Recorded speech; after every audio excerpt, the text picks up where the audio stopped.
Toute véritable transformation, mesdames et messieurs, sera précédée d'un grand moment d'inconfort, mais pas de découragement, car c'est là le signe que vous êtes sur le bon chemin. Bonsoir à vous et merci d'être là encore ce soir, ce 14 février où nous célébrons l'amour. Et au passage, nous souhaitons bonne fête et joyeux anniversaire à tous ceux qui sont prénommés Valentin et tous ceux qui sont nés 14 février. Déjà, je pense au fils de mon infographiste de ce soir, Robles à vous, Zuncan, et oui, votre fils Osenx. Je lui dis joyeux anniversaire, mais également à mon chef division documentaire et fiction de BB24, Armel de Soukago, sans oublier son frère jumeau Armand de Soukago. Et voilà, mesdames et messieurs, pour le menu de votre grand rendez-vous. On va se retrouver tout à l'heure.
Et la bonne chose démarre sur le grand rendez-vous qui reçoit ce soir Faki Tchabi. Il est ingénieur agronome et avec lui, Estelle Pazou va parler de l'agriculture intégrée pour une diversification agricole. C'est donc dans la rubrique Monde agricole qu'on va recevoir notre ingénieur agronome.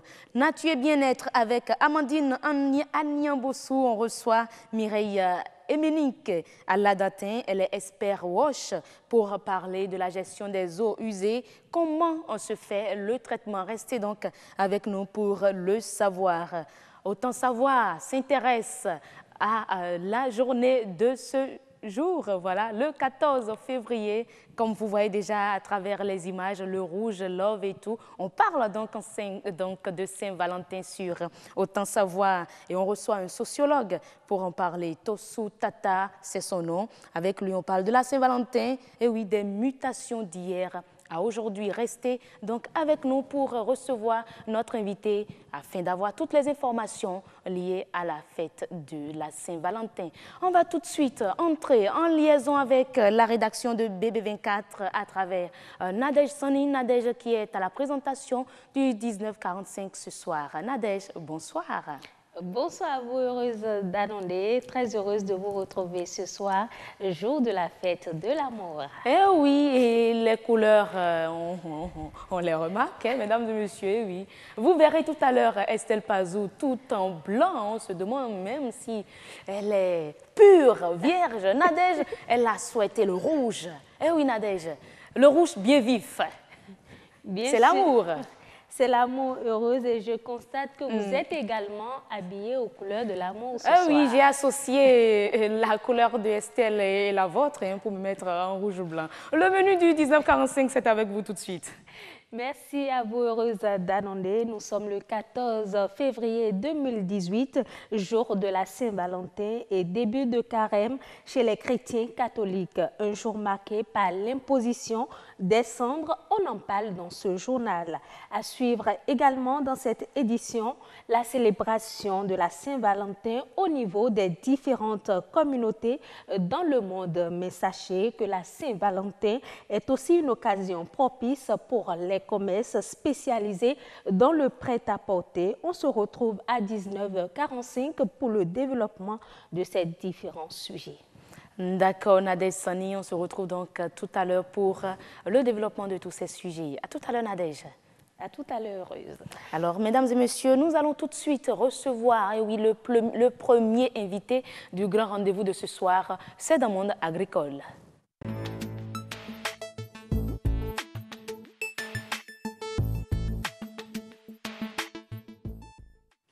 L'agriculture intégrée pour une diversification agricole, on en parle avec Estelle Pazou et son invité, il est ingénieur agronome. Il s'agit de Faki Tchabi, mais avant de les avoir sur le plateau, suivons ensemble cet élément témoin. Ce matin encore, Médard arrose ses plants. Ici, dans sa ferme, il applique à la lettre la célèbre phrase de Lavoisier. Rien ne se perd, rien ne se crée, tout se transforme.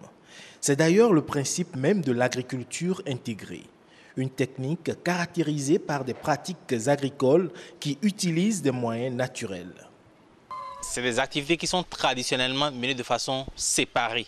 Où je suis pisciculteur, je suis cuniculteur, où je suis éleveur des pondeuses et tout. Et moi, j'ai choisi de les mettre ensemble pour profiter de l'effet de synergie et du recyclage, qui sont un antidote intéressant contre la pollution. Et c'est aussi un moyen de réduire les coûts de production. Donc voilà les deux avantages qui font que j'ai associé ces secteurs-là qui se soutiennent réciproquement. Cuniculture, pisciculture, maraîchage, toutes ces activités sont liées et profitent l'une à l'autre. Je dispose d'un fumoir qui me permet de griller le lapin pour ajouter une plus-value. Donc quand j'abats le lapin, j'extrais les viscères et la peau. Au niveau de l'homme, ni les viscères ni la peau ne sont pas tellement des éléments à consommer. Mais il faut trouver un moyen pour reconcentrer l'énergie contenue dans les viscères et la peau et les utiliser à d'autres fins, d'où la production des asticots pour l'engraissement des poissons. Les digestions des lapins me permettent de mettre dans la production végétale utilisée comme engrais. Donc il s'agit ici en fait de faire quoi? De pousser chaque spéculation jusqu'au bout pour qu'elle livre le maximum, le meilleur d'elle-même. Tout ceci parce que nous sommes dans un contexte de moyens limités et donc les secteurs se soutiennent réciproquement. L'eau des étangs est utilisée pour fertiliser le sol. Résultat, des moringas bien développés avec de très longues gousses. Pour profiter au maximum de son élevage de poules pondeuses, Médard a développé une technique de recyclage. Le copeau de bois étalé dans le poulailler pour les pondeuses, après quelques semaines, avec les digestions des poules, le copeau se dégrade, il faut le renouveler. Et lorsque je le renouvelle, ce copeau de bois devient de l'engrais organique que j'utilise au jardin. Donc ça m'évite la sortie. Alors ce copeau n'est pas encore complètement dégradé, donc il n'est pas encore très riche, donc ce n'est pas la peine de renouveler. Donc j'utilise donc cet engrais organique au maraîchage. De cette façon, la production des œufs de table soutient, donc les pondeuses soutiennent le maraîchage. Tout ceci concourt à une production respectueuse de l'environnement, avec à la clé des produits à des prix abordables et accessibles à tous. Merci donc à vous, Ilvaeus Balogun et Estelle Pazou, qu'on va retrouver d'ailleurs sur le plateau. Mesdames et messieurs, accueillez avec moi Estelle Pazou de ce soir. Elle est sans tache, elle est pure. Estelle, bonsoir. Bonsoir, heureuse d'Alondé. Comment vous allez? Je vais très bien. Vous êtes en blanc aussi. Est-ce que ça suppose que vous êtes pure et sans tache? Ah non, mais quand même, il y a le rouge là. Mais le blanc est plus remarquable. Bon, c'est vrai. C'est mon souhait hein, d'être pure, d'être comme vous quoi, ce soir. Alors, on a eu à travers l'élément témoin un exemple, je dirais palpable, d'une agriculture intégrée. On va aborder la thématique sur le plateau avec M. Faki Tchabi, ingénieur agronome. Bonsoir, merci d'être avec nous. Bonsoir madame. Bonne fête. Je ne fête pas. Pourquoi je l'ai dit? J'ai remarqué que il est bien discret. La tenue, on ne constate pas du rouge. Bon, quelques taches de blanc. Mais pourquoi vous ne faites pas? C'est juste une coïncidence. Ah, ok, ce n'est pas le sujet du jour. Estelle, on parle d'agriculture intégrée. Alors, Monsieur Tchabi Faki, on va commencer par définir l'agriculture intégrée. Merci. Tout d'abord, il faut retenir que l'agriculture intégrée est un système de production dont l'objectif premier, c'est de limiter l'apport des intrants extérieurs par une combinaison de ressources naturelles et l'utilisation des mécanismes naturels de régulation afin de limiter les intrants qui peuvent causer du dommage à l'environnement de production.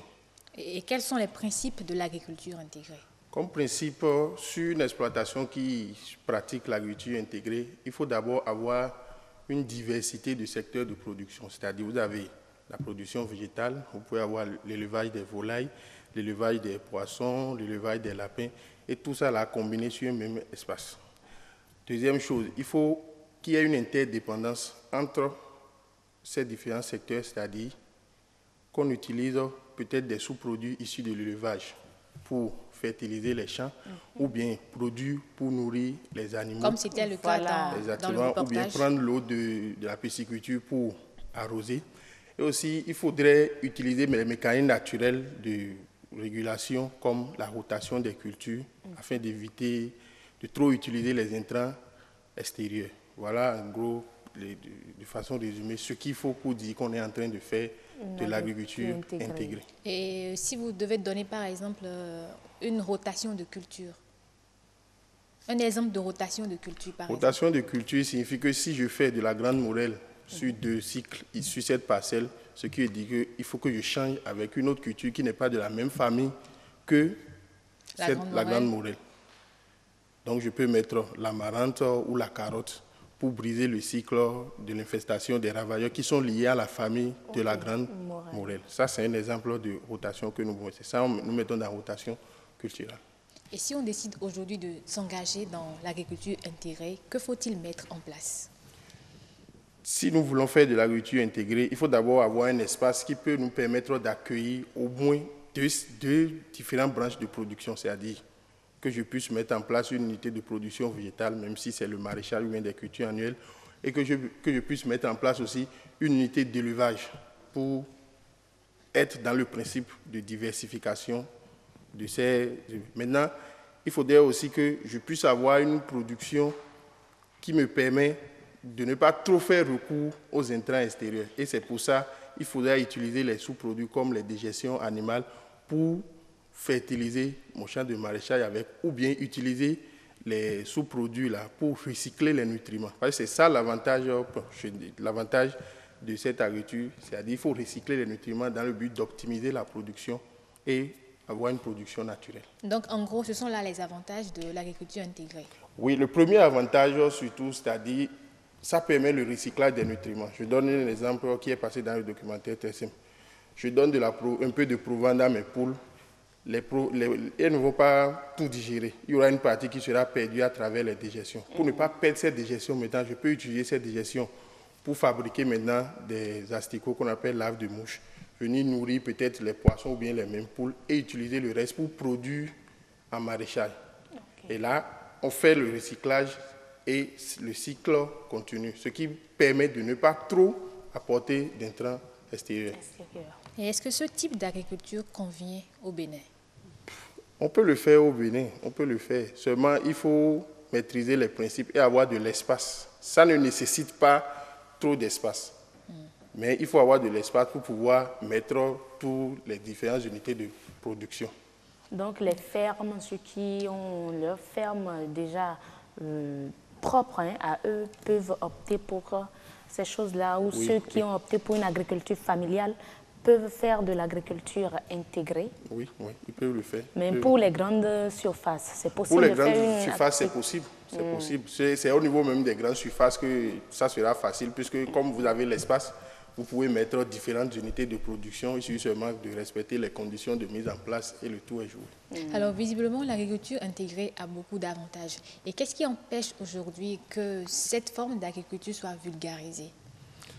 Comme je l'ai dit, le fait de combiner plusieurs différentes unités de production suppose en amont qu'il faut maîtriser les conduites de ces unités. C'est-à-dire quoi?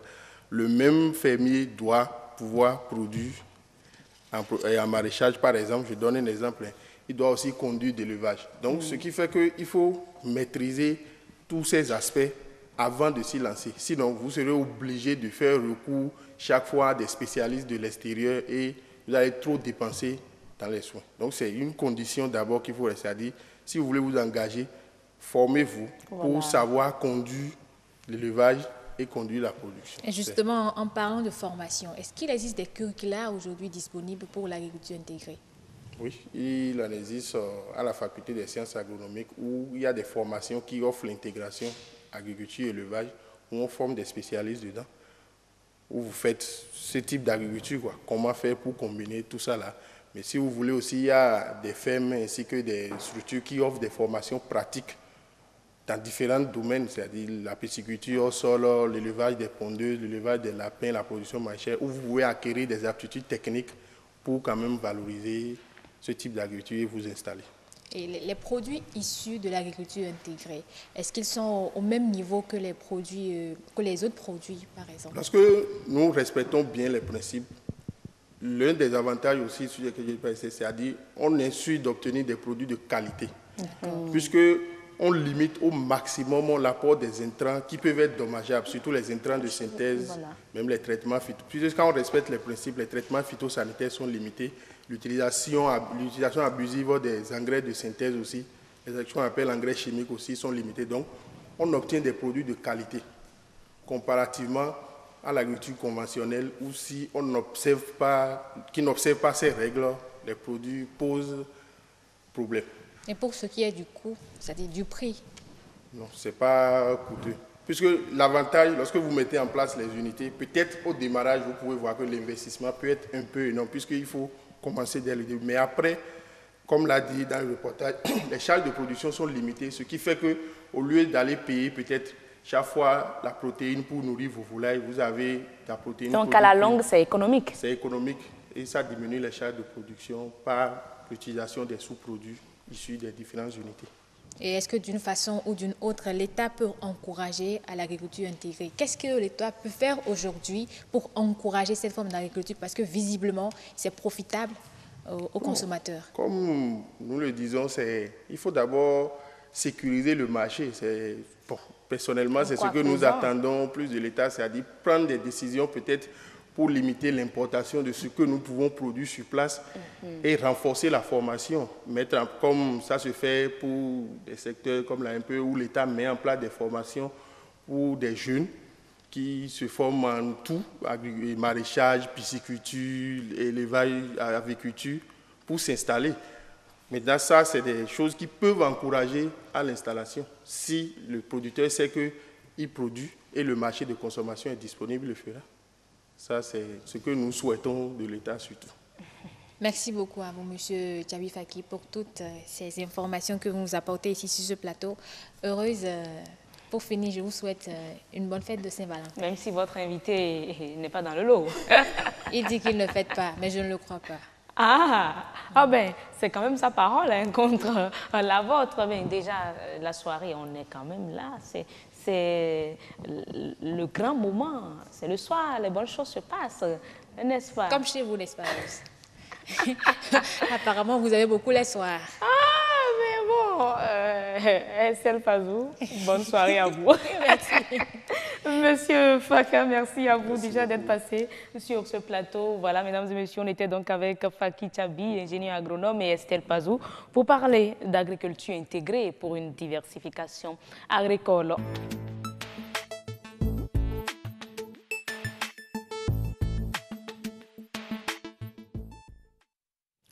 Et voilà, Nature et Bien-être qui s'intéresse à la gestion des eaux usées. Comment se fait le traitement? Nous aurons sur ce plateau un expert WASH pour en parler avec Amandine Anyambossou après avoir suivi ce reportage. Chargés de toutes sortes de déchets, les caniveaux sont la destination finale des eaux domestiques usées à Cotonou. Ils renferment des flots d'ordures qui nuisent à l'écosystème lagunaire. Il y a quartier Kadjamputa, Vers le sud, vers le nord, c'est Weiho. L'est, c'est Wodjekuta. Alors, tous les eaux usées viennent de ces 3 quartiers-là et convergent vers le centre. Et ça nous perturbe beaucoup et nous avions fait une délégation pour aller voir les responsables municipaux et ils sont venus et ils ont drainé l'eau. Ils ont fait un caniveau qui a traversé le centre vers l'aéroport. La plupart des ménages évacuent les eaux dans la nature en raison de l'absence d'un réseau collectif d'assainissement. J'ai des puisards chez moi, donc quand je lave mes choses, ça va directement dans le puisard. J'ai un évier pour laver les affaires et quand je lave, ça va directement dans le tuyau d'évacuation. Le forage qu'on a fait, qu'on utilise souvent et le patron achète des produits, on met produit dans l'appareil, au fond de l'appareil, dans le trou qui nous purifie de l'eau qu'on utilise. Donc au début, quand on est venu ici, c'était pas comme ça en fait. C'est le patron, c'était un bas-fond complètement, c'était le patron qui a tout aménagé, tout ce caniveau que vous voyez, c'est lui qui a fait ça. Et du coup, quand on lave, l'eau va directement au bas-fond. Et pourtant, la loi cadre sur l'environnement se veut claire. Elle interdit l'évacuation des eaux usées vers les lagunes et les canaux relevant du domaine public. Là-dessus, les populations méritent d'être sensibilisées. Il y a l'incivisme de la population. Les gens déversent des ordures dans les caniveaux pour boucher les artères de l'eau. Et l'eau ne circule plus. Dès que l'eau est devenue stagnante, là, nous connaissons d'inondation. L'eau, source de vie, pourrait être source de maladie lorsqu'elle est mal gérée. Malgré les efforts consentis par la municipalité de Cotonou, la mauvaise gestion des eaux usées reste et demeure une équation à plusieurs inconnus. Merci à vous, Christelle Tungudo, pour ce reportage. On retrouve sur le plateau la fine fleur. Bonsoir. Bonsoir à vous, Heureuse d'Anondé. Très sérieuse ce soir, ouais. Bonsoir à vous, Heureuse d'Anondé. Vous êtes avec Emenique Ladatin, elle est Expert Watch. Merci d'être avec nous ce soir. Puis-je me permettre de vous souhaiter bonne fête à vous deux, dames, même si je ne vois aucun signe de rouge quelque part là. Bonne fête, n'est-ce pas? Bonne fête à vous aussi, Heureuse d'Anondé. Merci beaucoup. Et bonne fête à Madame Mirez Emenique Ladatin. Oui, merci à vous. J'ai laissé tomber Mirez quoi, pour me contenter d'Emenique, c'est mieux. J'ai constaté qu'elle tient à Mirez Emenique. Ok. Parce que c'est 22 pour les noms. Voilà. On va s'efforcer de bien les prononcer. Alors, Amandine, on va y aller. Oui, Heureuse d'Anondé, vous l'avez constaté dans le reportage qui vient de passer. Jour après jour, chacun de nous utilise l'eau de son robinet à des fins domestiques comme industrielles. Mais que deviennent alors ces eaux usées? Eh bien, elles sont déversées dans la nature. Ces eaux, on l'a vu la dernière fois, ont des impacts sur l'environnement. Madame Mirez Emenique Ladatin, dites-nous déjà pourquoi on doit traiter les eaux usées. Ok, merci beaucoup, Madame la journaliste. Les eaux usées, comme l'élément qui vient de passer l'a montré, si elles ne sont pas traitées avant d'être rejetées dans la nature, comportent beaucoup de risques sanitaires. Donc vous voyez, même en 2016, nous avons eu une épidémie de choléra au Bénin. C'est parce que ces eaux que nous rejetons contiennent des germes pathogènes et une fois au contact de la nature, prolifère. Et donc, cette prolifération engendre beaucoup d'autres maladies, telles que la diarrhée chez les enfants, parce que cette eau, une fois contaminée, rentre dans notre alimentation et tout. Et on n'arrive plus à circonscrire le risque qu'il y a autour de ça. Donc, il y a trop de risques sanitaires autour des eaux usées. Des risques sanitaires et environnementaux. Et environnementaux, voilà, oui. Et environnementaux autour des eaux usées non traitées, rejetées dans la nature. Et comment traiter alors les eaux usées? Le traitement des eaux usées se fait de plusieurs manières. Mais on peut retenir qu'en gros, il y a des traitements biologiques et il y a aussi des traitements physico-chimiques. En plus clair, si je prends comment ça évolue au Bénin, nous n'avons pas un système de réseau d'égout où on collecte les eaux usées des maisons pour envoyer ça vers une station d'épuration.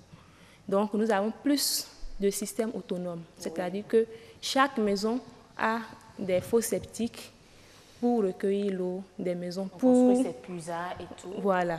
Et tout ça, normalement, doit suivre une certaine règle qui ne sont pas malheureusement observées. Quelles sont ces règles alors? Voilà. Normalement, les fosses septiques doivent respecter un certain critère en fonction de la taille même du ménage et en fonction même du lieu d'implantation de la maison avant qu'on ne fasse toute construction. C'est pourquoi on demande d'aller faire les permis de construire et tout.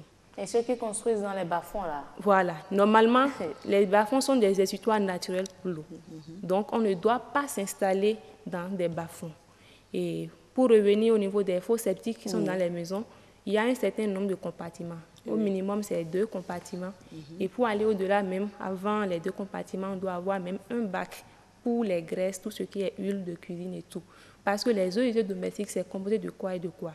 Il y a les eaux vannes qui viennent des WC, des sanitaires pour les maisons qui ont un certain standing. Et maintenant, les eaux qui viennent des cuisines. Donc, il faut normalement un bac de dégraissage avant maintenant que l'eau n'aille dans le premier compartiment de la fosse septique. Et là, il y a une digestion sommaire, un pré-traitement qui se fait à ce niveau. Et après ça, il y a normalement maintenant la deuxième. Ce que je n'ai pas compris, le traitement se fait de façon naturelle parce que si je suis à la cuisine, je prépare, j'envoie l'eau dans le lavabo ou bien je ne sais quoi. Quand ça rentre dans le puisard, ça va... la graisse ira de son côté, l'eau de l'autre côté, ou bien c'est dans la construction qu'on compartimente. Normalement, le bac qu'on appelle bac de dégraissage, c'est constitué des éléments qui permettent de retenir la matière grasse. Mais la plupart du temps ici, nous ne le faisons pas. Donc c'est souvent le compartiment le premier compartiment et le deuxième qu'on fait, muni d'un tuyau de ventilation qui permet de faire évacuer les gaz. Et c'est le traitement biologique qui se déroule parce que naturellement, il y a des micro-organismes qui prolifèrent dans ces milieux. Donc le premier compartiment des fosses septiques fonctionne avec des bactéries qui évoluent donc des bactéries anaérobies. Et après ça, maintenant, ça va dans le deuxième compartiment où on met, souvent des voies, on met du charbon. C'est des matériaux qui permettent d'adhérer les micro-organismes. Et ces micro-organismes constituent au fil des années un biofilm. Et ce biofilm, c'est en quelque sorte des micro-organismes qui se nourrissent de la matière organique biodégradable que nous envoyons comme déchets et tout pour croître. Et donc, c'est leur activité microbienne là qui permet d'épurer l'eau. Et normalement, ça doit être suivi des filtrés, des tranchées d'infiltration. Mais souvent, il n'y a pas ça. Et il y a des personnes même qui ne font même pas l'étanchéité qu'il faut au niveau des fosses septiques. Parce qu'une fosse septique est appelée à être vidangée. Donc, il y en a qui ne font pas des étanchéités et ça s'infiltre directement dans le sol et on contamine la nappe à petits coups. Voilà. Et normalement, si c'était bien fait, si on avait un réseau, on devait aller maintenant vers une station d'épuration où là maintenant, il y a plusieurs types de traitements qui sont possibles. Vers la station d'épuration, donc il y aura normalement des camions citernes chargés de venir recueillir l'eau dans les puisards afin de les transporter vers ces stations d'épuration ou bien en construisant les puisards, on fait des tuyaux jusqu'à la station. Bon. Dans le meilleur des cas, si on a normalement un réseau d'égout, ce que nous n'avons malheureusement pas au Bénin, c'est des maisons directement que l'eau va vers la station. Voilà. Maintenant, dans notre cas, qu'est-ce qui se passe? Nous avons 2 cas. Pour ceux qui ont des fosses septiques, quand ça se remplit, il y a les camions qui viennent vidanger. Et il y a les trappes. Il y a pas où on appelle ça trappe, où on peut plonger le bout du camion. Il y a le tuyau qui peut écumer, vidanger vers le camion, vers le camion citerne. Maintenant, de l'autre côté, à 75%, nous avons ceux qui ont les latrines qui produisent des bouts de vidange traditionnels. Il y a différents types de latrines, mais qui produisent maintenant des bouts de vidange. Mais une fois que tout ça là est collecté par les camions vidangeurs, on amène ça vers maintenant une station de traitement et d'épuration. Et à ce niveau, il y a plusieurs possibilités. On peut faire des traitements intensifs ou des traitements extensifs. Les traitements intensifs, ça va des boues activées. Donc, c'est les micro-organismes qu'on met au contact de l'eau usée là pour digérer la matière organique qui est biodégradable. Et maintenant, il y a aussi d'autres types qui sont appelés les lits bactériens, où c'est des cultures fisses, où les micro-organismes sont fissés sur des matériaux de garnissage. Donc, c'est un massif qui est rempli de matériaux qui comportent les micro-organismes qui bouffent. Je constate que Madame Aladati utilise beaucoup plus de thèmes techniques. Mais ce n'est pas grave, on essaie de comprendre, de la suivre et de comprendre un peu. Dites-nous déjà, est-ce que c'est le même traitement qu'on fait pour les eaux usées domestiques qu'on fait également pour les eaux usées industrielles? Les eaux usées industrielles, ça dépend de l'activité de l'industrie. Si c'est une industrie agroalimentaire qui ne produit pas des matières organiques qui ont des polluants persistants et qui n'ont pas de risques et tout, si c'est biodégradable, on peut envoyer dans les mêmes stations pour traiter comme les eaux résiduaires urbaines.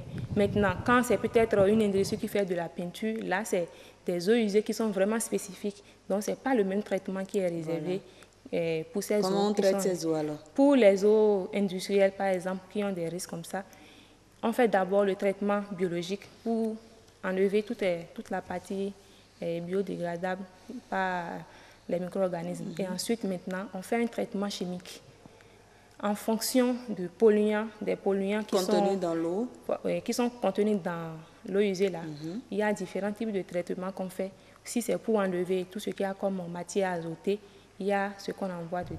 Si c'est pour enlever tout ce qui a comme potassium, si c'est pour enlever, et maintenant pour par exemple les micro-polluants persistants, on fait en quelque sorte la coagulation avec des types de coagulants qui sont adaptés, qui sont spécifiques. Et en bout de traitement, ces eaux, ces boues, bien, l'effluent final n'est pas rejeté dans la nature. Alors que pour les eaux résiduaires urbains, on peut envoyer la partie liquide dans un milieu naturel. Et les boues maintenant, voilà, les boues au niveau des eaux résiduaires urbaines peuvent aller faire le compostage et tout. Mais pour les eaux industrielles, surtout pour les industries chimiques, ça va en décharge contrôlée pour qu'on puisse vraiment s'y construire. Parce qu'en décharge contrôlée, il y a des mesures qui sont prévues pour pouvoir contenir ces micropolluants. Et qui sont ceux-là qui peuvent procéder au traitement des eaux usées.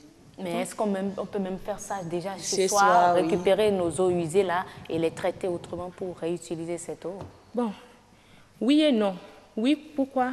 Si nous avons, par exemple, je n'ai pas fini de parler des autres méthodes, il y a par exemple le biodigesteur. Voilà, il y a par exemple le biodigesteur qui, à la maison, on peut dire qu'on est en train de traiter efficacement ces eaux-là. Parce que ça fournit en même temps de l'énergie. Et ça produit en même temps de l'engrais pour le maraîchage, pour le champ et tout.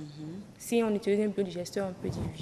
D'accord. Maintenant, on doit forcément envoyer ça vers un centre spécialisé qu'on appelle les stations de traitement et d'épuration. Qu'on n'en a visiblement pas au Bénin. On en a au Bénin, mais pas dans toutes les villes. Et c'est pas ce que ça doit être dans tous les cas. Et l'eau, une fois traitée, qu'est-ce qu'on peut en faire? Bon, la dernière question avant de... oui, tout à fait. Une eau qui est bien traitée, qui respecte les normes de rejet, peut être réutilisée en agriculture, mais à condition que ça respecte réellement les normes de rejet de l'OMS. On ne peut pas l'utiliser pour laver les voitures, ni les motos et autres, non? Laver voiture, laver moto, parce que je ne suis pas sûre que ça soit proche des habitations, mais on peut réutiliser ça en agriculture si et seulement si le traitement est bien fait. Le traitement est bien fait et on suit bien les règles de rejet pour suivre les normes environnementales.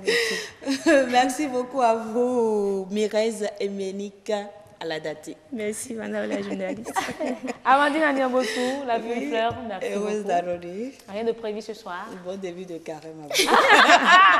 Vous voyez, non, mesdames et messieurs, j'ai compris, ils sont sérieux, t'es trop sérieux là, quand même. Je comprends. Ah, ma fine fleur, elle n'est pas amoureuse, hein, en tout cas pas ce soir. Qui n'est pas amoureux?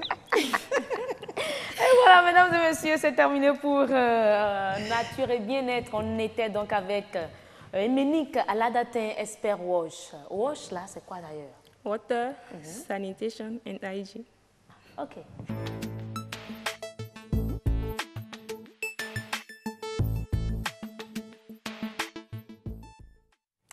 ActuWeb avec Adonis. Bon, Adonis aux couleurs de l'amour. Ah, mais il ne faut pas faire de la mine là. Non, Quand même, mais on pas, se voit, attends, là. le rouge n'est pas seulement synonyme de couleur de l'amour. Écoutez, ne me dites pas également que c'est une coïncidence. C'est une coïncidence. Oh, mais Adonis, quand même. J'aime marcher contre l'amour aujourd'hui, donc c'est normal. Ah.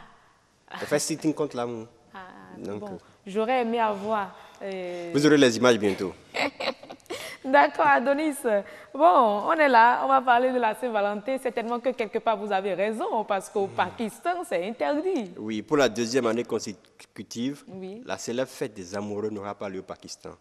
Saisie par un citoyen l'année dernière, la haute cour d'Islamabad a fait interdire ce qu'elle considère la fête de l'immoralité, de la nudité et de l'indécence. De l'immoralité. Immoralité, nudité et de l'indécence. Dans ce pays musulman très conservateur, beaucoup considèrent la Saint-Valentin comme une importation des mœurs occidentales. Alors, tandis que la jeunesse pakistanaise urbaine s'insurge contre cette mesure, les partis islamistes, eux, se frottent les mains. Là, c'est seulement ceux qui, il est interdit toute manifestation dans ce pays qui prône la Saint-Valentin. Vous pouvez le fêter avec votre Valentin ou avec votre Valentine dans votre maison, mais aucune manifestation dans la ville. Dans la ville et tout. Voilà. Donc, c'est juste ce qui est interdit. Ce qui est interdit, c'est tout ce qu'il y a autour comme tapage de la Saint-Valentin. Donc, pas de boutique. Pas de boutique qui va dire je veux vendre pour Saint-Valentin, non, tout ça là. Non. D'accord, mais Saint-Valentin, ce soir même, je sais que beaucoup d'hommes sont calés. Dans quelques minutes, oui. je sais que... Tout ce qui Pour le foot. C'est pas pour rien, j'ai grévé aujourd'hui contre l'amour parce que je veux m'accaparer de la télévision. Il y a tellement de messages, hein. On se demande bien, la soirée de l'amour, ça va se passer comment? Ça va se passer sur le terrain ou ça va se passer de l'autre côté avec sa Valentine? Sur le terrain, naturellement. Quels sont les messages que vous avez à l'occasion de la fête de Saint-Valentin, oui. l'Organisation des Nations Unies a délivré un message. Pour la Saint-Valentin, aider les jeunes filles du monde entier à dire non au mariage des enfants. OK. C'est un message de l'Organisation des Nations Unies. Le second message de l'Organisation des Nations Unies pour le développement, par le biais du PNUD, alors que nous nous apprêtons à fêter la Saint-Valentin, n'oublions pas qu'à travers le monde, 700 millions de femmes et un garçon sur 25 sont mariés avant leurs 18 ans. Dites non au mariage des enfants. Mais on se demande, bon, pourquoi un événement, pour moi, c'est malheureux, hein, le mariage des enfants, associer cela à la fête de l'amour. Vous allez déduire ça tout à l'heure. Black M, oui. Il revient sur vous. Bon, les gars, dites la vérité, Saint-Valentin ou bien Real PSG? Ah, ben voilà. C'est à quoi je m'attendais. Quand on je fait prends le choix, là. oui, le titre de Pâques, sur la caricature, nous voyons, c'est dit que c'est la Saint-Valentin, vive l'amour. Il porte un bouquet de fleurs à sa Valentine, mais il confond sa Valentine au tas d'ordures. Ah. Il dit je t'aime, mais la Valentine est de l'autre côté, je suis ici. Je suis ici. Il va falloir te retourner là. Eva, n'oublions pas qu'être célibataire à la Saint-Valentin, c'est mieux qu'être orphelin à la fête des mères. Vous comprenez un peu le lien avec le message des Nations Unies. Tout à fait. Mais quel est votre choix quand même? Je suis réservé. Chroniqueur sportif, oui. Ce soir c'est le foot qui triomphera. Sur l'image, vous allez voir un stand où il y a Real, PSG, et sur le second, citoyen Saint-Valentin, c'est qu'il n'y a personne sur ce stand-là. C'est ce qu'il va prévoir là tout à l'heure. Et de l'autre côté, c'est une longue file en plus. Voilà. Eh ben, c'est un match très attendu également, oui, très ça. attendu. Moi également. C'est pour ça que depuis le matin, j'ai commencé déjà à marcher, à faire du sitting contre la fête, afin de mieux s'occuper de... Cela ne va pas empêcher les véritables amoureux de faire ce qui doit être fait ce jour. Mais pour les chrétiens catholiques... On va se retrouver après sur le terrain. Pour les chrétiens catholiques, c'est le carême qui a commencé, donc... Et c'est vrai. Voilà. Le mercredi des cendres, oui. aujourd'hui. Donc, pour faire une anecdote, il n'y aura pas... Finalement, c'est le jour du Seigneur. Voilà, il n'y aura pas fête de la Saint-Valentin, ni poisson d'avril, le 1er avril, parce que le 1er avril, c'est le jour de Pâques, dimanche de Pâques. Donc, alors, une année consacrée au Seigneur. Voilà. Alors, une autre information, la consommation du minage en Bitcoin fait grimper la consommation de l'Islande. Oui, on avait évoqué ce cas avec les prévisions par l'Institut international d'énergie qui avait prévu une augmentation des consommations énergétiques. En Islande, il a été recensé 840 gigawatts par heure en 2018, soit davantage d'électricité consommée annuellement par 335 000 habitants de l'île pour leur maison. Les habitants consomment 700 gigawatts par heure. 700 gigawatts par heure. Mais le minage des crypto-monnaies atteint 840 gigawatts par heure. Waouh! Mais franchement, il faut alors voir si on ne va pas investir plutôt dans le Ripple pour réduire tout ce qu'on constate au niveau du minage, ou bien même ce sera pareil pour... Même pour le Ripple, ça fait que ce sont le minage, toutes les crypto-monnaies, c'est comme ça. Pareil. Toutes les crypto-monnaies, c'est normal. Ah, une dernière information, oui, ça circule, on l'a eu. Une arnaque aux couleurs d'Air France fait des victimes. Bien, beaucoup de personnes... Je n'en fais pas partie, car j'ai su dévier cela. Beaucoup de personnes l'ont reçu et l'ont partagé sans savoir ce qui c'était. Un message partagé sur WhatsApp et d'autres réseaux sociaux par de nombreux utilisateurs ont tenté leur chance et qui s'avère être une arnaque. Il s'agit d'une technique appelée phishing, qui consiste à récupérer les données personnelles des utilisateurs. De quoi s'agit-il? À travers le message, on dit Air France vous offre 2 billets gratuits. Veuillez cliquer sur le lien. En cliquant sur le lien, vous allez avoir des questionnaires. Veuillez d'abord répondre aux questions ci-dessous avec tout ça là. C'est une manière de récolter vos données personnelles. C'est une manière de récolter vos informations personnelles. C'est ce que vous dites là? Oui, c'est une manière de récolter. Parce que ce sont les sites de phishing, c'est pour récolter vos données afin de les revendre à d'autres personnes, afin de pouvoir les... quand vous installez sur un site, ou bien si vous ouvrez votre navigateur, vous avez des publicités. C'est en fonction de ces réponses que vous allez donner sur certains sites-là, qu'on vous envoie ces genres de publicités. Comme ça. Donc, on récolte toutes vos données, tous vos intérêts quand vous allez sur les réseaux sociaux, ou bien sur l'Internet, tout ce que vous aimez faire. Tout est enregistré afin de pouvoir vous proposer des publicités qui cadrent dans ce objectif. C'est ça le phishing. Air France vous offre 2 billets gratuits. Il y en a qui ont vu ce message sur WhatsApp, sur Facebook, content, quoi. Sur les réseaux sociaux. C'est la loterie, quoi. Voilà, la loterie, d'avoir 2 billets gratuits. Mais non, c'est une arnaque. C'est une façon de détourner, de voler vos informations. En cliquant sur ce lien, il y a eu des questions auxquelles vous devez répondre. Ces questions permettent de collecter des données sur vous afin de pouvoir vous envoyer soit des publicités, ou soit revendre ces informations vers d'autres personnes qui en ont besoin. Oui. Je vois Mathieu Soken très sérieux. Pour cette affaire de... Apparemment, il est victime, je crois. Je suis sûre. Pour cette affaire de Air France, qu'est-ce qui s'est passé? Pour induire en erreur les internautes, en lieu et place de l'adresse du site internet Air France avec le grand A, la personne a plutôt utilisé un nom de domaine avec le A, avec un point vietnamien. Ce qui fait que vous allez voir Air France en minuscule. Oui, bien sûr, comme ce que nous envoie Armel. Oui. En vous inscrivant pour obtenir votre présumé gain, alors que vous n'avez participé à aucun concours, votre adresse mail fera partie de la base de données de l'escroc. Celui-ci pourra en profiter pour vous envoyer des emails publicitaires ou revendre vos données personnelles, rapporte le magazine spécialisé en sécurité informatique Zataz. Eh bien, Air France a démenti par un communiqué. Bonjour, nous vous confirmons la nature frauduleuse de cette page. Nous vous invitons à ne pas répondre à ce message et à ne pas en tenir compte. Nos équipes techniques ont été prévenues. Nous vous remercions pour votre vigilance. Donc, ce n'est pas seulement ce genre de... récemment, il y a eu iPhone vous offre pour sa nouvelle sortie 100 iPhone. En fait, quand on voit ce genre de messages avec des liens, le mieux à faire, c'est d'abord d'aller peut-être sur Google, de vérifier juste pour voir est-ce que Air France, l'année Air France a dit qu'il veut fêter son 18 ans. Il faut vérifier si l'année, c'est la même chose. Vérifiez ensuite le site de Air France avec le site là, avant de cliquer dessus. Merci beaucoup, Adonis. Merci. C'est d'ailleurs la dernière information pour laquelle je vous ai fait attendre. Merci déjà. Bonne soirée, bonne fête. Je sais que ça va se passer très dur. Le match a commencé. Je te laisse. Paris, PSG. Non, je suis madrilène.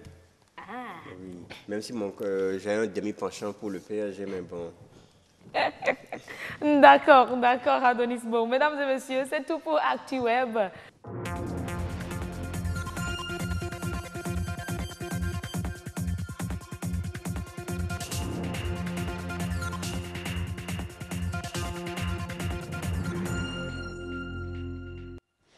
Mesdames, Messieurs, bonsoir. Merci d'être au rendez-vous de l'information. Voici le sommaire.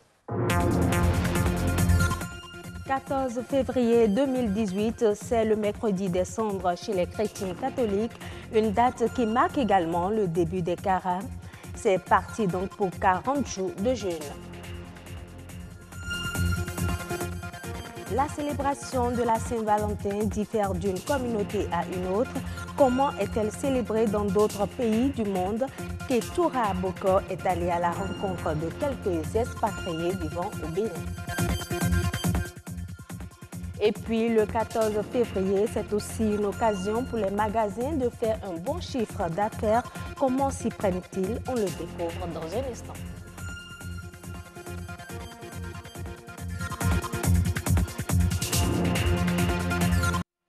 Le mercredi des cendres, lendemain du Mardi Gras, est un jour de pénitence pour les fidèles de l'Église catholique. Dans le contexte chrétien, c'est un jour de prière et d'intense communion avec le Christ. La rédaction de BB24 vous plonge dans les moments forts de cette célébration à travers ce reportage de Marcel Betoro présenté par Jennifer Sativi. Mercredi des cendres, début du mystère pascal du Christ chez les chrétiens catholiques. Ce jour important du calendrier liturgique marque le début du carême. Le mercredi des cendres a un sens biblique. Il est vécu par le chrétien comme un déploiement dans son existence de la vie de prière, du partage et de piété. Nous parlons des restes qui sont brûlés, les restes de bois ou bien de feuillage ou de feuilles brûlées. Et ce sont ces cendres que nous imposons le mercredi choisi comme jour initial du temps liturgique du carême dans l'Église catholique romaine. Le carême, temps fort chez le chrétien catholique, c'est une période où il apprend de nouveau à faire humblement route avec le Christ. Donnez à qui en a besoin un sourire, donnez à qui en a besoin un habit, donnez à qui en a besoin de la nourriture. C'est à ce carrefour que le chrétien est invité. Et c'est important qu'on commence les 40 jours de jeûne, d'abstinence, de privation, de l'apprentissage à l'amour, d'abord en allant prendre les cendres qui nous invitent à la conversion et qui nous rappelle notre condition d'avant la création. Durant cette période, l'accent est mis sur l'action purificatrice et sanctificatrice du Seigneur. Le fidèle chrétien catholique est donc exhorté à une vie pleine de sagesse. Restons au Bénin avec cette nouvelle actualité. Plus de 90 praticiens du secteur agricole participent depuis hier à une formation sur la gestion de la chenille légionnaire d'automne organisée à l'Institut international de l'agriculture tropicale ITA. Cette initiative conjointe de la Commission de la CEDEAO et de l'Agence des États-Unis pour le développement international vise à renforcer les capacités techniques des praticiens dans la région de l'Afrique de l'Ouest. Elle devrait également permettre une meilleure gestion de la lutte antiparasitaire intégrée, de la protection des végétaux et des entités de vulgarisation agricole. Notons que 30 pays d'Afrique de l'Ouest et d'Afrique centrale sont représentés à cette formation de 3 jours. La Saint-Valentin a évolué au fil du temps. De nos jours, chaque communauté se l'approprie en fonction de sa culture. Comment est célébrée la journée du 14 février à travers le monde? On le découvre dans ce reportage de Aliou Alaka et Ketura Boko. Bonjour et bienvenue à tous. Fête des amoureux ou rendez-vous commercial, la Saint-Valentin est une célébration populaire répandue à travers le monde. Victor Hugo affirme « La chanson la plus charmante est la chanson des amours ». Mais cette chanson ne se dit pas toujours de la même façon, ce qui donne lieu à diverses célébrations à travers le monde. Votre rédaction vous amène à la découverte de la Saint-Valentin selon différentes communautés. Oui, on doit donner des fleurs. Lui donner un bouquet de fleurs. Lui donner un bouquet de fleurs. Oui. Pour lui montrer que tu l'aimes. Tu vas dire, maman, est-ce que tu peux me passer de l'argent, s'il te plaît? Ah oui, mon chéri. C'est tiens. Ah, merci, maman. Moi, c'est comme si c'est la fête des amoureux. Et comme j'ai une petite copine, je lui envoie une lettre. J'emballe un petit cadeau. Je mets sur la lettre, après je lui envoie. Quand tu es amoureux d'une personne ou amoureuse, souvent les gens aiment bien faire des lettres anonymes qu'ils laissent dans le sac ou qu'ils remettent à la personne, mais anonymement. Comme ça, la personne sait qu'il y a quelqu'un qui l'aime. Voilà, on appelle ça des admirateurs, admiratrices. Souvent, c'est sûr que si on te laisse une lettre anonyme, tu as bien envie de savoir qui te l'a laissée, puisque ça intéresse, donc tu vas poser des questions, etc., etc. De nos jours, on voit par exemple des petits élèves en maternelle qui offrent des fleurs à leur maîtresse. La journée du 14 février ne laisse pas indifférents et collégiens et lycéens. Elle s'étend au-delà du milieu scolaire et va jusqu'au sein des familles où de nombreux enfants prouvent leur affection à leurs parents en leur offrant des fleurs ou des divers cadeaux. C'est une fête où souvent les amoureux sauvent des cadeaux et tout ça. Moi, je vais offrir des cadeaux à mes parents et je vais offrir des fleurs à ma mère. Non, mais je connais pas encore la fille que j'ai mariée. Ça sert à rien de gaspiller son argent à donner à une fille que tu connais pas. Saint-Valentin, fête évolutive et dont le sens est diversifié par les cultures, la Saint-Valentin aujourd'hui connaît une expansion dans les mœurs, notamment auprès des plus jeunes. Nous allons à présent nous orienter vers les adultes pour voir si les avis divergent. Nous sommes libanais. On va partager notre fête de Valentin avec vous. Bon, tout le monde va porter rouge, il va prendre fleurs comme vous. C'est la même chose. Je sais pas, c'est commercial, je pense. J'ai pas d'avis particulier sur la question. Comme vous avez pu le constater, la Saint-Valentin connaît une mutation indéniable. Elle voit donc sa signification originale être réinventée. Revenons au thème du jour avec la Saint-Valentin. Cette fête séduit de plus en plus de Béninois. Et pour de nombreux magasins de prêt-à-porter, elle est surtout l'occasion de booster son chiffre d'affaires. Entre tenues vestimentaires et accessoires, zoom sur ce phénomène dans cet élément de Mathieu Sokeno et Elonia Dalmeda, lu par Jennifer Sativi. Couleur de la passion, du désir et surtout de l'amour, le rouge est la couleur associée à la fête de la Saint-Valentin. À l'approche de ce jour à Cotonou, nombreux sont les magasins de prêt-à-porter qui troquent les couleurs traditionnelles pour le rouge.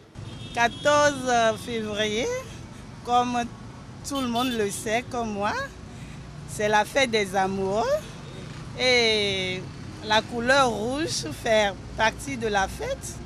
Bon, d'autres aiment agencer ça avec du blanc ou le noir. Bon, ça dépend. Bon, souvent les jeunes filles aiment porter des robes courtes. Bon, les dames, des robes longues. Mais la couleur rouge toujours, c'est ça. Souvent, les hommes viennent aussi acheter pour leurs petites femmes ou bien leurs petites copines. Et les femmes aussi achètent. Mais ici, chez moi, ici, c'est les hommes qui viennent acheter. Pour la Saint-Valentin, ce que les clients aiment dans cette couleur est que ça attire leur de faire plaisir pour leurs femmes ou bien les petites copines, etc. La Saint-Valentin est donc l'occasion propice pour augmenter son chiffre d'affaires.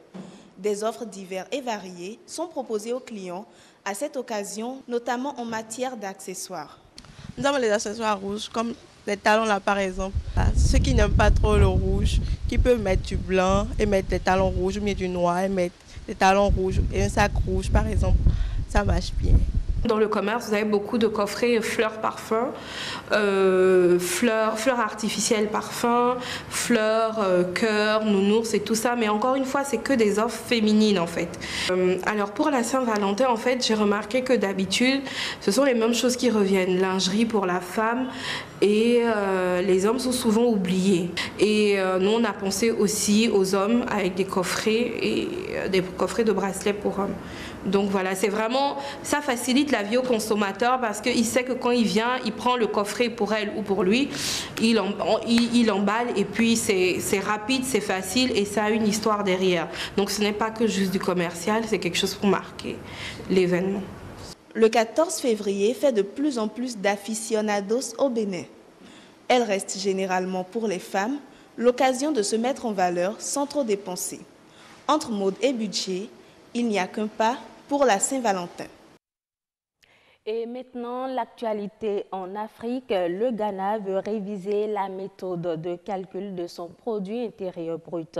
En effet, le pays qui calculait son produit intérieur brut en utilisant les prix de 2006 se servira désormais de ceux de 2013. La principale conséquence de cette option sera de refléter un PIB plus élevé que ce que montrent les données actuelles, donc plus en accord avec la réalité de l'économie du pays. Économie toujours en Tunisie, la balance commerciale agricole affiche un excédent de 31,7 millions de dollars, soit environ 16 milliards de francs CFA en janvier, contre un déficit de 49 milliards de francs CFA un an plus tôt. Cette performance a été le résultat d'un bond de 102,3% de la valeur des expéditions alimentaires et un recul de 13,4% des importations par rapport à l'année précédente. Ce sera tout pour cette édition. Merci de votre fidélité. À bientôt.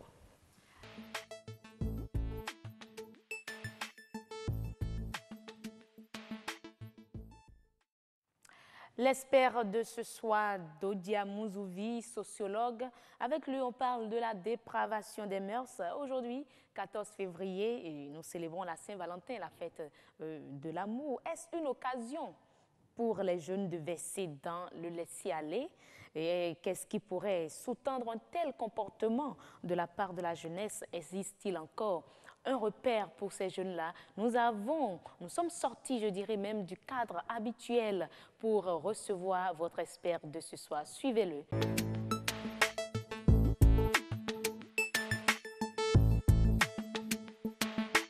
La jeunesse est une catégorie sociale et vue du point de vue du sociologue, c'est une catégorie sociale que chaque société construit. Donc elle est une catégorie sociale construite.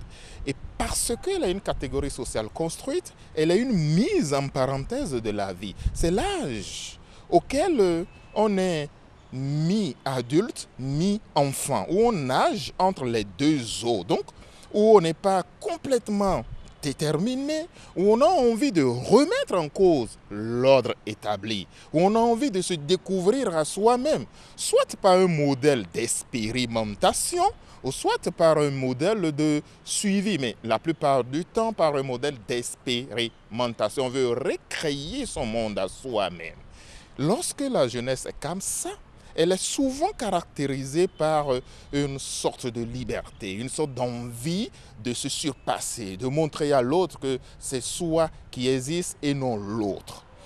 C'est à cette catégorie de personnes que nous avons affaire. Et nous avons affaire à cette catégorie de personnes par le truchement des réseaux sociaux qui aujourd'hui représente l'une des dernières trouvailles du progrès de la modernité, où brutalement la jeunesse ou les jeunesses découvrent un nouveau moyen, une nouvelle possibilité de se mettre en valeur, de s'exprimer, ce qui est leur caractéristique aussi essentielle, de montrer à soi-même et aux autres que c'est eux et pas autrui.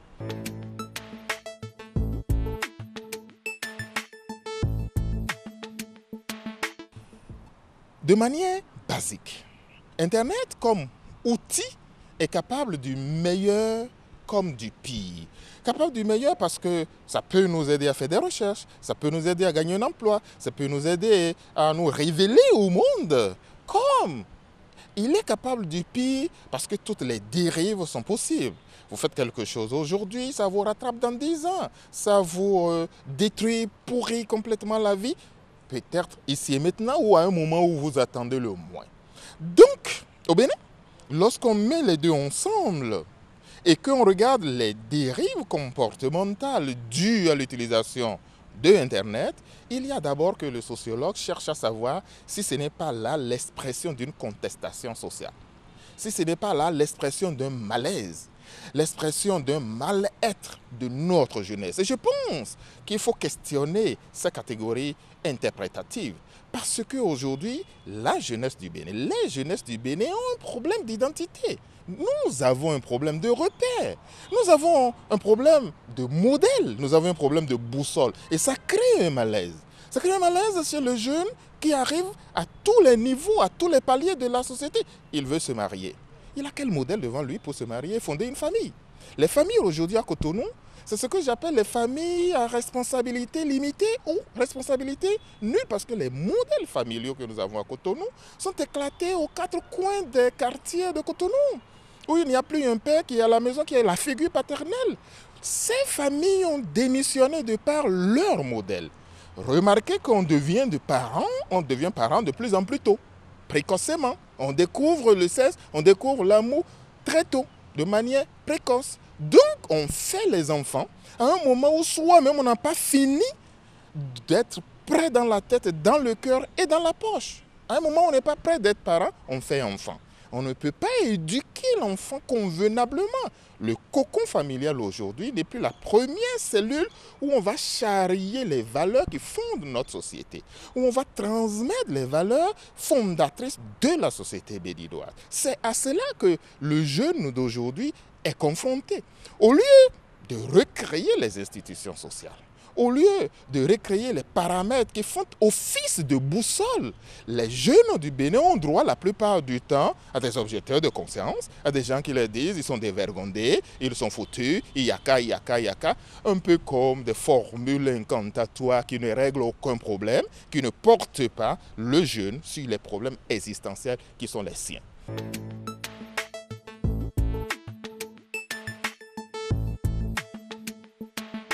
Nous ne devons plus continuer par présenter le sexe comme un élément tabou, comme nous l'avions hérité. Parce que autre temps, autre mœurs, autre contexte, autre acteur. Si nous continuons aujourd'hui de présenter le sexe comme un élément sacré, alors qu'il a été vidé de tout son contenu et ramené à ce qu'il est véritablement, donc un organe humain, nous allons introduire un discours à plusieurs vitesses dans lequel le jeune ne se retrouvera plus. Faisons du sexe ce qu'il est et partons de ce qu'il est véritablement pour engager un débat sain et fécond avec les jeunes pour les amener à une respectabilité de leur corps, à une respectabilité de leur sexe, tout en maintenant le sexe dans la hauteur et dans la dignité conférée à cet organe-là.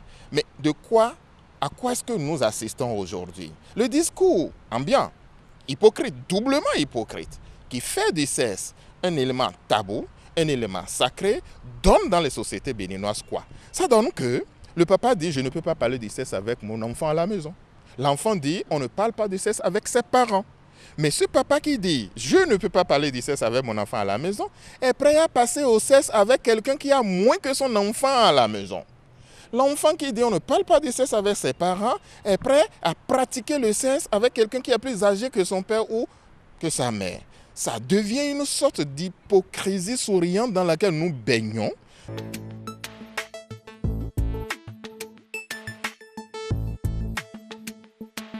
La conscience.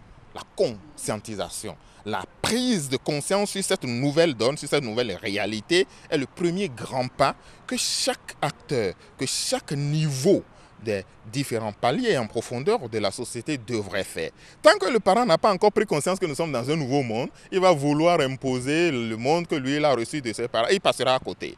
Tant que l'enfant n'a pas pris conscience que nous sommes dans un monde très délicat, très complexe, très dangereux, il va croire que les réseaux sociaux sont là et avec lesquels ou avec eux on peut tout faire. Donc il faut déjà que chacun prenne conscience de ce que représentent de bons comme de mauvais les réseaux sociaux et notamment appuyer sur le levier des dérives, des dangers que peuvent représenter les réseaux sociaux. Deuxième niveau, il faut mettre un mot sur le mal. Il faut mettre un mot sur la réalité. Autrement dit, il faut communiquer. Il faut communiquer en toute responsabilité, mais aussi en toute vérité.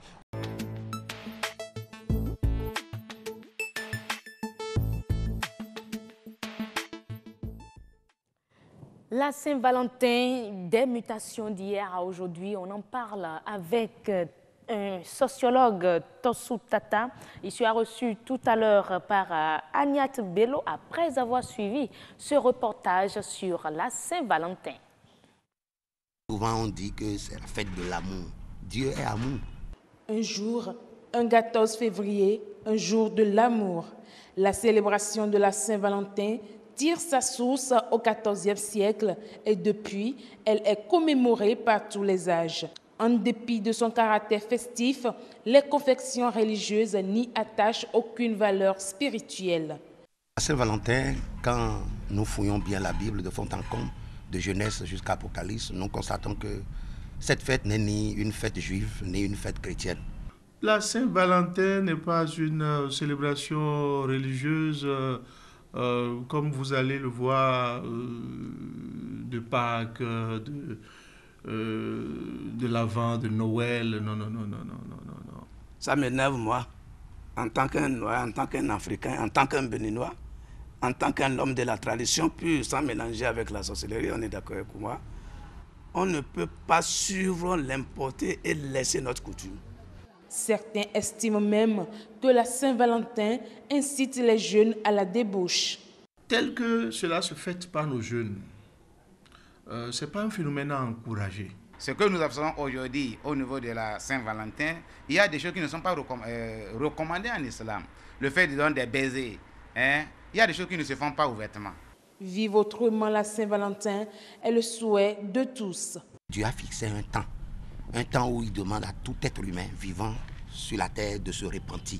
Tu dois craindre Dieu et être conforme au livre que tu suis. J'inviterai les jeunes à maîtriser le mieux le calendrier de l'Église et à lire la vie des saints. J'ai de faire marche arrière sans regarder le rétroviseur. Pourquoi? Parce que notre avenir est flou. Il urge donc de sensibiliser les jeunes et tous ceux qui adhèrent à la célébration de la Saint-Valentin afin que cette fête retrouve son caractère originel. C'était donc un reportage de Marcel Betoro et on reçoit donc Tossou Tata, sociologue, pour nous donner son avis à lui. On a eu l'avis des différentes têtes pensantes de nos différentes religions ici au Bénin, mais qu'en est-il de la sociologie? On aura son avis tout à l'heure. Eh oui, Agnat Bello. Heureuse d'annoncer. Toute belle, elle brille quand même là. Il faut quand même rester fidèle à la couleur, à l'harmonie et à la beauté de cette journée. Oui. La soirée, ça va se passer. La soirée, c'est 3 points de suspension. On remarque ça, quoi. Monsieur Tossou, bonsoir, merci d'être là. Bonne fête à vous également. Merci à vous, pareillement. Merci beaucoup. Alors, Agnat, on parle de la Saint-Valentin.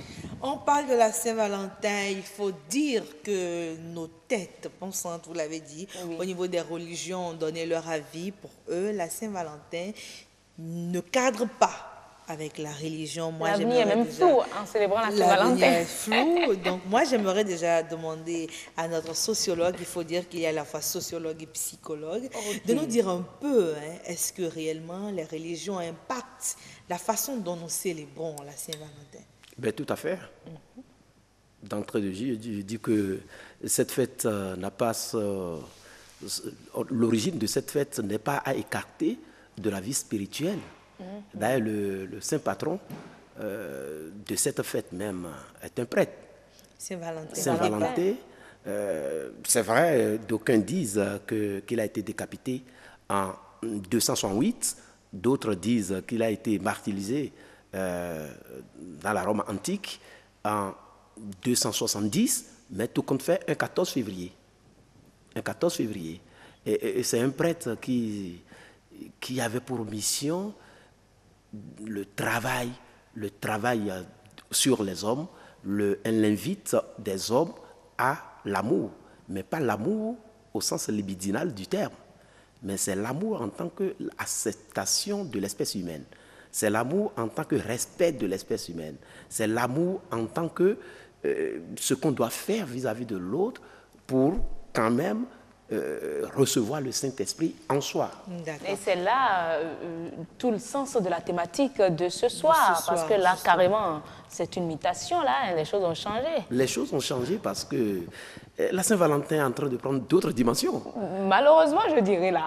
Malheureusement ou heureusement, le parce qu'il peut être un jour de recueillement pour celui-là. Ben, le recueillement n'exclut pas la célébration. Et je précise encore qu'il ne s'agit pas de l'amour au sens libidinal du terme. Donc, ce n'est pas forcément l'amour entre conjoints, l'amour entre partenaires. Ce n'est pas forcément ça. D'abord, entre conjoints, entre partenaires, il y a forcément cet amour qu'il ne faut pas confondre avec l'amour libidinal. Oui. Voilà, l'amour libidinal. C'est d'abord parce que vous aimez, vous acceptez que l'autre vient après. Donc pas le charnel, quoi. Pas le charnel. Non, c'est-à-dire, il ne faudrait pas que ce soit ça qui prime sur l'amour lui-même, dans son essence pure. D'accord. Ça veut dire qu'aujourd'hui, vous êtes d'accord avec cette nouvelle façon de fêter la Saint-Valentin, un fils qui souhaite une bonne fête de la Saint-Valentin à sa mère, deux amis chers qui se souhaitent une bonne fête de Saint-Valentin. Et à son père. Non, on n'oubliera pas le père sur ce plateau, surtout pas.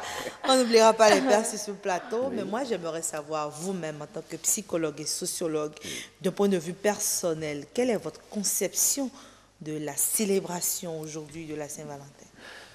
Oui, merci Madame Bello. Je dis que personnellement, moi, je suis pour la célébration de cette fête.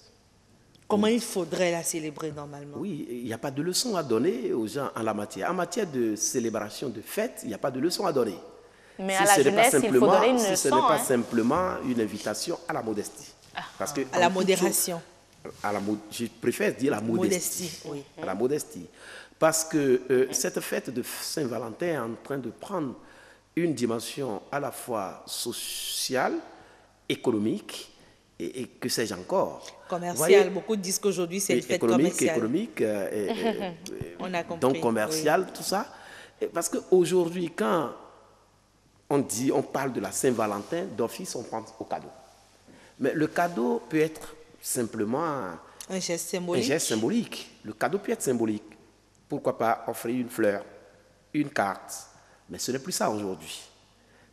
La Saint-Valentin est devenue l'occasion de gagne local. Permettez-moi de gagne local. Permettez-moi l'expression. Pourquoi de gagne local? Non, les partenaires. C'est les femmes ou c'est les hommes qui font le gagne? Non. Il faudrait constituer les deux. Nous sommes dans une culture où c'est souvent l'homme qui est appelé à faire du cadeau. Ah, d'accord. Mais les choses changent. Donc, ce sont les femmes qui sont les guy women. Apparemment. Non, je n'ai pas le courage de le dire. Mais c'est ce que nous constatons. En plus, il est face à deux dames, là, quand même. C'est ce que nous constatons. Non, c'est malheureux parce que aujourd'hui, des jeunes vont jusqu'à s'endetter, ne serait-ce que pour offrir un appareil portable. C'est peut-être une façon de marquer vraiment l'esprit de votre partenaire, être sûr qu'elle n'oubliera jamais ce 14 février. Il y a autre chose qui pouvait permettre d'en arriver là. L'amour n'est pas matériel. L'amour n'est pas que matériel. N'est pas que matériel, d'accord. Je crois qu'il vaut mieux le dire comme ça. Il vaut mieux le dire comme ça. Je suis entièrement d'accord. Sinon, les hommes vont devenir pingres à bas, ils n'offriront rien aujourd'hui. De toutes les façons, ils perdraient aussi de leur valeur en étant pingres vis-à-vis de celles qu'ils prétendent aimer. Voilà. Parce que quand vous aimez réellement, vous partagez tout avec la personne. Oui, mais de cela, aller s'endetter parce que la partenaire a peut-être une ambition démesurée, je dis que ce n'est pas conseillé. Et il y a des jeunes aujourd'hui, surtout les adolescents, qui volent carrément l'argent de leurs parents pour offrir cadeau de Saint-Valentin. Écoutez, là, c'est que non, mais quand on était à leur âge, on se limitait au gâteau, hein, à la limite, à ta copine de classe, à ta camarade de classe. Oui, ça, votre réaction ne m'étonne pas. C'est la réaction qui s'inscrit au fur et à mesure que l'oubli progresse. On prend de l'âge et on pense qu'on n'avait pas été comme cela. C'est comme ça l'homme. Ah, d'accord.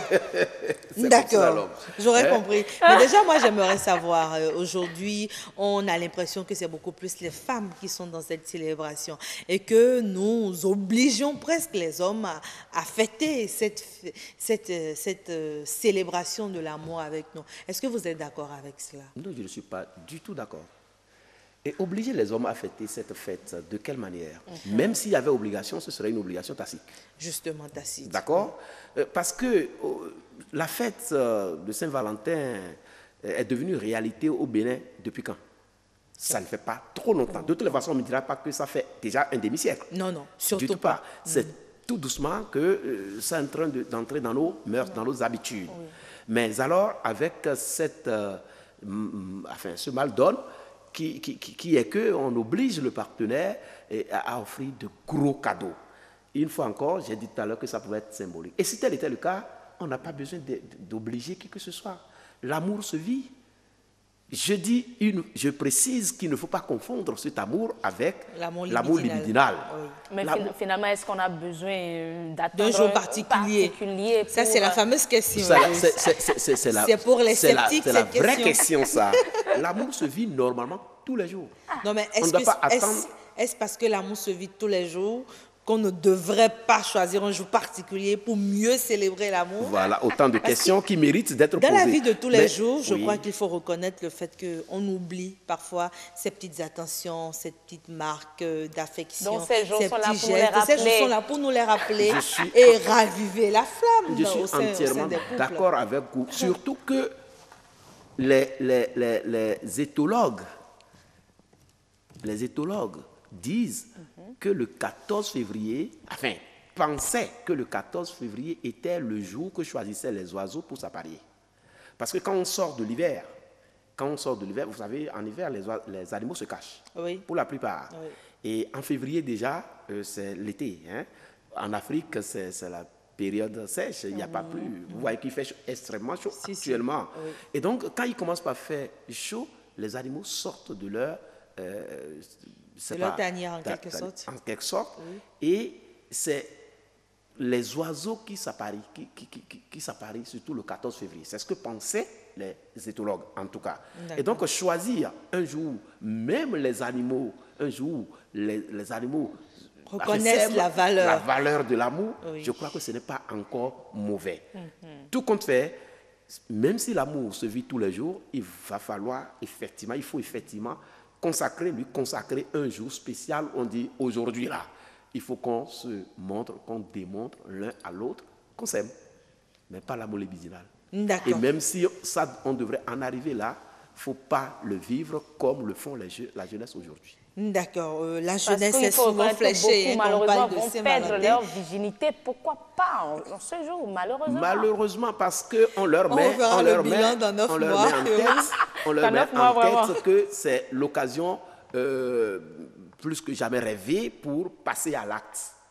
C'est une erreur. Non, mais c'est clair qu'on se dit que perdre sa virginité un jour de 14 février, c'est symbolique. Oui, malheureusement, c'est ce qu'on a mis dans la tête de la jeunesse. Ce qui n'est pas... Mais qui lui a mis ça dans la tête, justement? Parce qu'on voit très peu de parents en parler avec leurs enfants, parce qu'ici, encore, sous nos cieux, le sexe est encore tabou. Hein, tout ce qui est relation est tabou. C'est parce qu'on en fait un sujet tabou que les jeunes commettent de plus en plus d'erreurs. Il vaut mieux en discuter avec eux tout de suite, leur montrer les responsabilités qui seraient leurs si jamais ils s'engageaient dans telle ou telle autre voie. Ne pas en discuter avec les jeunes est une grosse erreur que nous, les aînés, nous commettons. Nous avons été victimes de ça. Nos parents ne discutaient pas du sexe avec nous. Mais aujourd'hui, je crois qu'il est temps pour discuter du sexe avec ses enfants. Merci.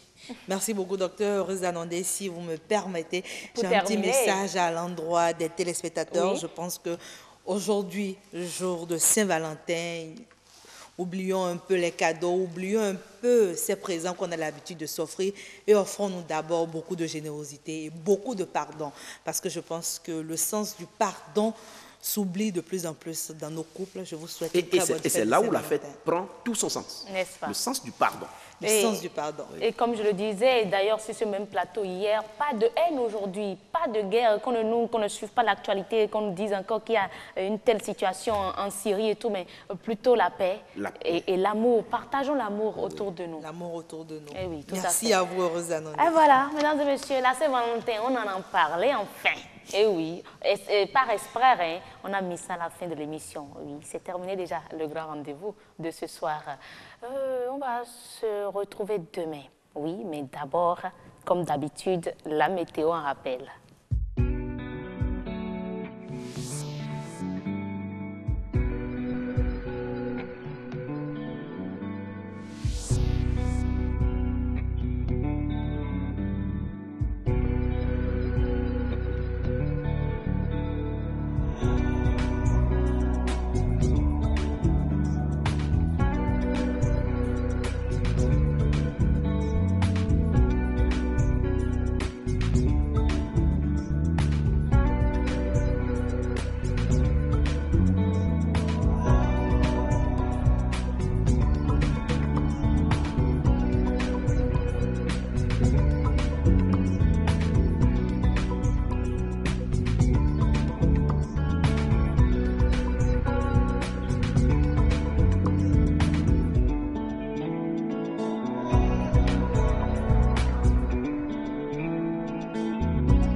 Mesdames et messieurs, ce sera donc tout pour le grand rendez-vous de ce soir, de ce 14 février, jour de la célébration de l'amour. Retenez tout simplement que le pessimiste se plaint du vent, mais l'optimiste attend que le vent tourne, mais le leader, lui, il ajuste les voiles.